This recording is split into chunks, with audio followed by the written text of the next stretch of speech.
Hello my dear friends, this is Akanksha Singh. Welcome you on YouTube channel Way to JRF. आज हम discuss करने वाले हैं communication methods. तो ये लेक्चर नंबर 32 है, तो इसके पहले कि आप सारे लेक्चर्स जरूर देखिएगा, आपके लिए बेनिफिशियल है। उसका पूरा प्लेलिस्ट है जिनका लिंक ऊपर डिस्क्रिप्शन में भी, आई बटन पे भी दिया है, नीचे डिस्क्रिप्शन में भी दिया है, तो आप वहाँ से पूरा प्लेलिस्ट जरूर चेक करिएगा। एंड लास्ट वीडियो में हमने डिस्कस किया था बैरियर ऑफ कम्युनिकेशन। अब हम डिस्कस करेंगे कम्युनिकेशन मेथड्स। ठीक है, अगर वीडियो आपको अच्छी लगे तो लाइक एंड शेयर जरूर करिएगा। अभी तक अगर आपने चैनल सब्सक्राइब नहीं किया है तो चैनल को सब्सक्राइब जरूर कर लीजिएगा। एंड टेलीग्राम चैनल का लिंक जो है डिस्क्रिप्शन में दिया है, तो वहाँ से आप टेलीग्राम चैनल ज्वाइन कर लीजिए। आपको वहाँ पे सारे PDF मिल जाएंगे, साथ में कुछ क्वेश्चंस भी मिल जाएंगे। तो सबसे पहला जो मेथड आता है वो है इंडिविजुअल मेथड। तो इंडिविजुअल मेथड का कम्युनिकेशन मीन्स जिसमें दो लोग बात कर रहे हों, मैक्सिमम 2 पर्सन हो, या फिर ठीक है। तो इसमें जब ये इंडिविजुअल मेथड कम्युनिकेशन होता है तो उसमें क्या चीज़ें यूज़ होती हैं, अभी हम इनको 1 बाय 1 करके पढ़ेंगे। नेक्स्ट वीडियो में हम इनको डिटेल में पढ़ेंगे।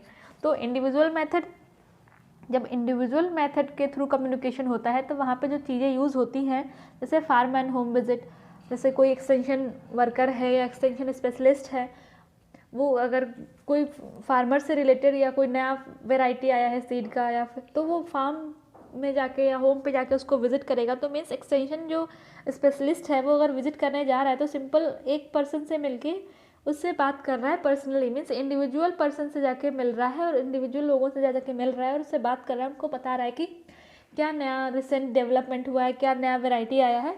देन टेलीफोन कॉल्स, अब टेलीफोन कॉल्स में भी हम बोलते हैं ना टेलीफोनिक इंटरव्यू लेना, टेलीफोन सर्वे करना। तो जब टेलीफोन के थ्रू आप किसी से सर्वे करते हैं या इन्फॉर्मेशन कलेक्ट करते हैं तो ये भी इंडिविजुअल मेथड है। देन पर्सनल लेटर लिख के किसी को भेजना और उससे फिर रिस्पॉन्स लेना, या अगर कुछ सर्वे है तो through personal letter information collect करना, तो ये भी इंडिविजुअल मेथड है। ऑफिशियल लेटर, देखो ऑफिस में जो लेटर आता है वो पर्सनल कोड करके आता है कि हाँ टू दिस पर्सन, तो ऑफिशियल लेटर, ये भी सब इंडिविजुअल मेथड हैं कम्युनिकेशन के। तो ये सब चीज़ें जो हैं, फार्म एंड होम विजिट हो गया, टेलीफोन कॉल्स हो गया, पर्सनल लेटर हो गए, ऑफिशियल लेटर हो गए, ये सब इंडिविजुअली से एक पर्सन से कॉन्टैक्ट करने के लिए यूज़ किए जाते हैं। एंड जब लास्ट वीडियो में हमने डिस्कस किया था ना कम्युनिकेशन ऑफ बैरियर, तो उससे रिलेटेड एक क्वेश्चन है आप सबके लिए, जो नॉन वर्बल कम्युनिकेशन, कुछ नॉन वर्बल कम्युनिकेशन थे ना, by hand, by touch, by time, by voice and eye, ये सब नॉन वर्बल कम्युनिकेशन है। तो जब हम बाय टच, जो नॉन वर्बल कम्युनिकेशन होता है, मीन्स किसी चीज़ को टच करके फील करना, फिर उसको कम्युनिकेट करना, तो जो ये नॉन वर्बल टच होता है, जो बेस्ड होता है टच, जो नॉन वर्बल कम्युनिकेशन है जो बेस्ड होता है टच पे, तो इसको क्या कहते हैं? तो वो आपको कमेंट सेक्शन में बताना है कि जो नॉन वर्बल कम्युनिकेशन है, जो टच पे बेस्ड होता है, जो हम टच करके चीज़ें फील करते हैं, कम्युनिकेट करते हैं, तो उसको क्या कहते हैं? तो आप एक कमेंट सेक्शन में आपको बताना है। नेक्स्ट आता है ग्रुप मेथड। इंडिविजुअल के बाद आया ग्रुप मेथड, जहाँ पे मीन्स 10 से 15 लोग हो सकते हैं, तो ये हो गया ग्रुप मेथड। तो ग्रुप मेथड में क्या चीज़ें हैं जो ग्रुप में कम्युनिकेट करने में हेल्प करते हैं? जैसे मेथड डेमोन्स्ट्रेशन, जैसे कोई सिंपल सी बात है, अगर कोई एक्सटेंशन स्पेशलिस्ट है, उसको जो होम वर्कर हैं या जो फैमिली वर्कर हैं जो घर पे काम कर रहे हैं, उनको बताना है कि किचन गार्डन क्या है और किचन गार्डन से आपको क्या बेनिफिट्स है। तो पूरा किचन गार्डन को स्टेप बाय स्टेप बताने के लिए जो भी वो विजुअल एड्स यूज़ कर रहे हैं, चार्ट्स, पोस्टर, जो भी चीज़ें यूज़ कर रहे हैं किचन गार्डन के बारे में पढ़ाने के लिए, जो भी जैसे जो लेडीज़ हैं घर की या जो किचन गार्डन चलाते हैं, ठीक है, उनको किचन गार्डन के बारे में स्टेप बाय स्टेप बताने के लिए जो भी पोस्टर्स, विजुअल एड्स, चार्ट्स वगैरह यूज़ करेंगे, मीन्स सिंपली उनको पढ़ाएंगे बट थोड़ा सा इंटरेस्टिंग तरीके से। जैसे यहाँ पे मैं आपसे डिस्कस कर रही हूँ, ठीक है, तो यहाँ पे थोड़ा सा और इंटरेस्ट बनाने के लिए लाइक कुछ ऑडियो तो है, ठीक है, लाइक वीडियो ऐड कर देना, चार्ट्स वगैरह ऐड करना, इमेजेस ऐड करना, ये जो तब हो जाएगा। जो इस टाइप से जो टीचिंग करते हैं उसको बोलते हैं मेथड डेमोन्स्ट्रेशन। मीन्स कि किचन गार्डन में कैसे ज़्यादा बेनिफिट ले सकते हैं, कैसे मीन्स ज़्यादा फूड ग्रो कर सकते हैं, तो उसका मेथड बताना, उस मेथड को डेमोन्स्ट्रेट करना, उस मेथड के बारे में बताना भाई ऑडियो एड्स, ठीक है, visual aids, images, poster, chart, ये सब चीज़ें यूज़ करके सामने वाले पर्सन को जो भी मेथड है उसके बारे में बताना, उसको बोलते हैं मेथड डेमोन्स्ट्रेशन। यहाँ पे सिर्फ बता रहे हैं कि स्टेप बाय स्टेप कैसे क्या करना है, सिर्फ वो टीच कर रहे हैं कि हाँ आपको स्टेप बाय स्टेप ये करना है। देन आता है रिजल्ट डेमोन्स्ट्रेशन। रिजल्ट डेमोन्स्ट्रेशन में होता है कि कोई भी अगर नया वैरायटी का कुछ सीड आया है या किचन गार्डन में को इम्प्रूवमेंट हुआ है, तो उसको फील्ड में जो एक्सटेंशन वर्कर है वो फील्ड में जाके जो फार्मर्स हैं उनके साथ फील्ड में उनके सामने काम करे, उनको काम करके बताए, जो स्टेप बाय स्टेप पहले सोइंग करना फिर प्लॉइंग करना, जो भी मीन्स पूरा स्टेप है वो स्टेप बाय स्टेप वहाँ पे काम करके बताना।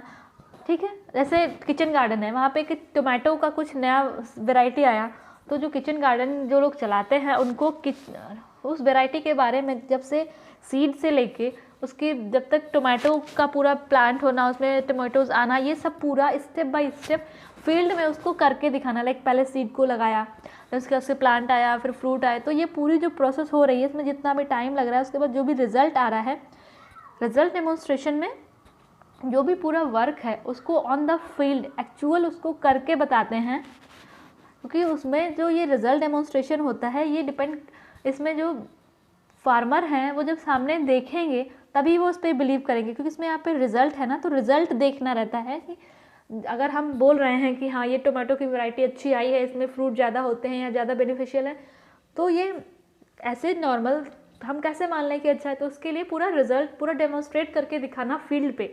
मीन्स एक साइड नॉर्मल टोमेटो का प्लांट लगाना, एक साइड जो इम्प्रूव्ड वैरायटी आई है वो, और दोनों को फिर कंपेयर करना कि देखो जो इम्प्रूव्ड वैरायटी आई है उसका कितना ज़्यादा बेनिफिट हो रहा है। तो जब दोनों में कंपेयर करके पूरा रिजल्ट जब सामने आएगा उसको बोलते हैं रिजल्ट डेमोन्स्ट्रेशन। मेथड डेमोन्स्ट्रेशन में सिर्फ टीचिंग होती है, स्टेप बाय स्टेप टीच करते हैं बाय यूज ऑफ विजुअल, मतलब audio, images, chart, poster. And result demonstration में स्टेप बाय स्टेप फार्म जो भी स्टेप बाय स्टेप है उसको खेत में जो भी अगर नया वैरायटी यूज़ कर रहा है तो खेत में उसको पूरा करके दिखाएंगे कि सीड से लेके फ्रूट तक कितना प्रोसेस है, क्या टाइम है, उसको ऑन द स्पॉट पूरा करके दिखाएंगे, उसको बोलते हैं lecture demonstration, result demonstration sorry. उसके बाद आता है लेक्चर, जैसे क्लासरूम में जो लेक्चर्स होते हैं, प्रोफेसर आके लेक्चर दिया, तो ये भी ग्रुप मेथड है लेक्चर डेमोन्स्ट्रेशन। उसके बाद मीटिंग, उसके बाद आता है मीटिंग। मीटिंग में भी से कई सारे लोग इकट्ठे होकर एक साथ मिलकर किसी पॉइंट पे डिस्कस करना, तो मीटिंग हो गया। फील्ड ट्रिप मीन्स फील्ड में जाके लोगों से मिलना, उनसे बात करना और वहाँ पे देखना क्या काम हो रहा है, तो ये भी ग्रुप मेथड है। नेक्स्ट आता है मास मेथड, जिसमें और ज़्यादा लोग होते हैं, लाइक 50 to 100 या फिर कुछ ज़्यादा 100। ठीक है, तो ये इसमें आता है सर्कुलर लेटर। तो सर्कुलर लेटर जैसे कोई पूरा अगर कोई डिपार्टमेंट है या यूनिवर्सिटी है या कोई कॉलेज है तो वहाँ पे एक लेटर निकलता है, तो वो क्योंकि वन बाई वन पर्सन को जाके बताना बहुत ज़्यादा टाइम कंज्यूमिंग हो जाएगा, तो एक लेटर निकलता है जो हर एक डिपार्टमेंट सर्कुलेट होता है, उसको बोलते हैं सर्कुलर लेटर। उसके बाद फार्म पब्लिकेशन, या कुछ नया वैरायटी है या कुछ भी है तो उसको जो भी फार्म है जहाँ पे उसको डेवलप किया है तो वहाँ पे उसको एग्जीबिशन लगाना उसका, या फिर वहाँ पे जो लोग हैं उनको बताना, तो वहाँ से उसका जो उसके बारे में इंफॉर्मेशन फैलना, उसको ये भी मास मेथड आएगा। उसके बाद एग्जीबिशन, यहाँ पे भी बहुत सारे लोग, एग्जीबिशन होता है वहाँ पे बहुत सारे लोग आके इंटरेक्ट करते हैं, तो मीन्स जहाँ पे ज़्यादा लोग एक दूसरे से इंटरेक्ट कर रहे हैं, ज़्यादा लोगों तक इन्फॉर्मेशन पहुँचानी है, वहाँ पे होता है मास कम्युनिकेशन मेथड। उसके बाद कैंपेन, जैसे जो रैली निकलती हैं या फिर कैंपेन मीन्स जो रैलियाँ होती हैं, तो इसमें भी मास कम्युनिकेशन होता है। न्यूज़पेपर भी मीन्स ऑलमोस्ट हर एक घर में न्यूज़पेपर जाता है, तो ये भी क्योंकि न्यूज़पेपर में जो भी न्यूज़ है या कुछ भी वो सबको इंडिविजुअली सबको वही सेम न्यूज़ मिल रही, तो भी ये भी एक मास कम्युनिकेशन का मेथड है। रेडियो एंड टेलीविज़न, ये भी एक मास कम्युनिकेशन का मेथड है, क्योंकि अगर न्यूज़ पे कोई इन्फॉर्मेशन देनी है, जैसे अभी कोविड का था, ठीक है, कोविड का जो अवेयरनेस प्रोग्राम चल रहा है, तो देखो न्यूज़ पे, टेलीविज़न पे बहुत ज़्यादा कोविड के ऐड देते हैं, बहुत ज़्यादा अवेयरनेस उसके बारे, कोविड की कैसे बचना है, उसके क्या प्रिकॉशंस क्या करने हैं, सब रेडियो टेलीविज़न पे आते हैं, क्योंकि रेडियो और टेलीविज़न को बहुत सारे लोग एक साथ सुनते हैं। तो जब बहुत सारे लोगों को एक साथ कोई इन्फॉर्मेशन पहुंचानी होती है, तब जो मेथड यूज़ करते हैं, तब जो चैनल्स यूज़ करते हैं, उसको वो आते हैं मास ग्रुप मेथड में। ठीक है, अब हम देखेंगे कि इंडिविजुअल मेथड का अपना क्या लिमिटेशंस हैं, क्या बेनिफिट्स हैं। जो इंडिविजुअल मेथड हैं ये हेल्प करते हैं the extension agent in report building. देखो इंडिविजुअल मेथड में क्या है, जो एक्सटेंशन एक्सपर्ट्स हैं वो जाके इंडिविजुअली पर्सन से बात करते हैं, एक एक पर्सन से बात करते हैं, तो उनको जो पर्सन से बात करने के बाद जो भी उनका रिजल्ट आ रहा है तो उसके अकॉर्डिंग रिपोर्ट बनाना उनके लिए आसान हो जाता है, ठीक है।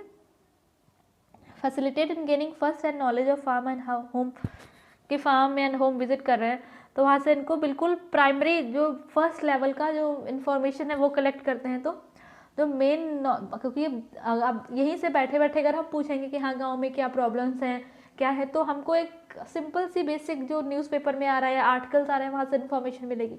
बट अगर हम जाके गांव में विजिट करेंगे, वहाँ पे लोगों से इंटरेक्ट करेंगे, तब जाके वहाँ का बेसिक नॉलेज पता चलेगा कि हाँ रियल में प्रॉब्लम क्या है। तो वो बेसिक नॉलेज यहाँ से उनको मिलता है। Then facilitate getting feedback information, अब जब हम पर्सन टू पर्सन बात करेंगे तो वहाँ से फीडबैक भी अच्छा मिलेगा।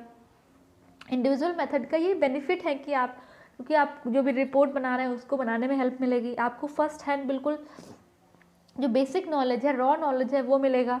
उसके बाद आपको फीडबैक भी अच्छा मिलेगा लोगों से कि आप लोगों को प्रॉब्लम क्या है, वो चाहते क्या हैं। एंड बट एक जो लिमिटेशन है इंडिविजुअल मेथड की, वो लिमिटेशन ये है कि बहुत ज़्यादा टाइम कंज्यूमिंग है। ये जो इंडिविजुअल मेथड है बहुत ज़्यादा टाइम कंज्यूमिंग है, क्योंकि एक एक पर्सन से जाके बात करना बहुत ज़्यादा टाइम कंज्यूमिंग हो जाता है ये। नेक्स्ट आता है ग्रुप मेथड। ग्रुप में मीन्स यहाँ पे लोग, कई सारे लोग इकट्ठे होंगे, वहाँ पे होता है group. An aggregate of small number of peoples in reciprocal communication and interaction around some common interest is group. Means एक तो जब ग्रुप क्या होगा, जहाँ पे कॉमन इंटरेस्ट होगा, मीन्स कोई एक आइडिया होगा या एक प्रॉब्लम होगी, उससे रिलेटेड डिस्कशन हो रहा है वहाँ। मीन्स रेसिप्रोकल मीन्स हर कोई पर्सन अपने पॉइंट ऑफ व्यू दे रहा है, वहाँ से फीडबैक मिल रहा है, हर कोई पर्सन उसमें इंटरेक्टिवली पार्टिसिपेट कर रहा है, तो वहाँ पे होता है ग्रुप। और साइज ऑफ ग्रुप, जो स्मॉल ग्रुप होता है उसमें 15 से 20 लोग होते हैं। उसका मीडियम ग्रुप आता है, वहाँ से 25 से 50 लोग होते हैं। फिर जो लार्ज ग्रुप आता है वहाँ पे 50 से 100 लोग होते हैं। ये ग्रुप की साइज़ हैं। मीन्स 15 से 25 लोग हैं तो वो स्मॉल ग्रुप हो गया, 25 से 50 लोग हैं तो मीडियम ग्रुप होगा, 50 से 100 लोग हैं तो लार्ज ग्रुप होगा। अगर 100 से ज़्यादा है तो वो हो जाएगा मास कम्युनिकेशन, वो ग्रुप में नहीं आएगा फिर, ठीक है। Next is mass method. Mass में जब 100 से ज़्यादा लोग होंगे वहाँ पे आते हैं मास मेथड यूज़ किया जाता है। Method use for communicating heterogeneous mass of people with in a short time is mass method. एक कम समय में, ठीक है, कम समय में ज़्यादा से ज़्यादा लोगों से इंटरेक्ट करने का जो मेथड है वो मास मेथड है। जैसे अभी रिसेंट में जो कोविड की सिचुएशन थी तो लोगों को कम, क्योंकि टाइम बहुत कम था, कम टाइम में ज़्यादा से ज़्यादा लोगों को अवेयर करना था, तो जैसे टेलीविज़न यूज़ किया, रेडियो यूज़ किया, न्यूज़पेपर, इन सब में जो प्रिकॉशंस देना, सिम्टम्स देना, लोगों को अवेयर करना, तो ये सब आ जाते हैं मास मेथड में। साइज जो मास ग्रुप है, अगर मास में क्या फ्यू हंड्रेड्स मीन्स 100 से ज़्यादा होंगे, ये मास मीटिंग आएगी। इसमें अगर 100 लोग हैं तो थ्रू मीटिंग के जरिए लोगों को अवेयर कर सकते हैं। उसके बाद जब थाउजेंड्स में लोग आ जाएंगे तो कैंपेन मीन्स रैली के थ्रू लोगों को अवेयर कर सकते हैं। उसके जब मिलियन में लोग हो जाते हैं तो वहाँ पे जब जो मेथड यूज़ करते हैं, जैसे वो न्यूज़पेपर हो गया, रेडियो हो गया, टेलीविज़न हो गया, क्योंकि अभी देखो सिचुएशन ऐसी थी कि पूरे देश को अवेयर करना था, तो उसके लिए न्यूज़पेपर, रेडियो, टेलीविज़न बेस्ट था। Mass media is mostly used in creating awareness. और मास मीडिया क्यों यूज़ किया था, क्योंकि यहाँ पे मास मीडिया में जो पर्सन हैं उनको अवेयर करने के लिए, उनमें अवेयरनेस क्रिएट करने के लिए, क्योंकि जो भी देखो अगर कोई पॉलिसी आती है, जैसे अगर कोई पॉलिसी है कि जैसे अभी था सब एजुकेशन से रिलेटेड पॉलिसी है या कुछ, तो उस पॉलिसी के बारे में अगर जब लोगों को अवेयर करना होता है तो मोस्टली मास मीडिया यूज़ करते हैं, क्योंकि पॉलिसी का अगर एडवर्टीज़ दे रहे हैं न्यूज़पेपर में, रेडियो पे, टेलीविज़न पे, जो मास मीडिया है वो बेसिकली यूज़ किया जाता है अवेयरनेस क्रिएट करने के लिए। Indirect and influential feedback is available. देखो मास मीडिया में इनडायरेक्ट फीडबैक मिलेगा, मीन्स डायरेक्टली आपको, और इसमें जो फीडबैक है वो बहुत लेट फीडबैक मिलता है और इसका फीडबैक बहुत ज़्यादा इतना वैल्यूएबल भी नहीं होता है। जो इंडिविजुअल मेथड है वहाँ पे फीडबैक बहुत जल्दी मिलता है और अच्छा फीडबैक मिलता है, बट वो टाइम कंज्यूमिंग है। और जो मास मेथड है यहाँ पे फीडबैक नहीं मिलता है, बट ये कम टाइम में ज़्यादा से ज़्यादा लोगों से इंटरेक्ट करने के लिए मास मेथड यूज़ होता है। और जो क्वेश्चन, आप अगर वीडियो आपको अच्छी लगे तो लाइक एंड शेयर जरूर करिएगा। और जो क्वेश्चन आपको पूछा था कि जो नॉन वर्बल कम्युनिकेशन होता है बाय टच, टच के थ्रू जो नॉन वर्बल कम्युनिकेशन होता है उसको क्या बोलते हैं, उसका आंसर आपको कमेंट सेक्शन में देना है। Thank you. ये मेरा फेसबुक पेज है way to JRF with Akanksha Singh, तो आप यहाँ से मुझे कांटेक्ट कर सकते हैं। Way to JRF is a YouTube channel, आप चैनल को सब्सक्राइब जरूर कर लीजिएगा। वीडियो अगर आपको अच्छी लगी हो तो लाइक एंड शेयर जरूर करिएगा एंड कमेंट करके बताइए आंसर क्या है, एंड चैनल को सब्सक्राइब जरूर कर लीजिएगा। वीडियो को अपने फ्रेंड्स के साथ ज़्यादा से ज़्यादा शेयर करिए एंड जल्दी ही मिलते हैं नेक्स्ट वीडियो में। तब तक के लिए wish you all the very best, good luck, bye bye.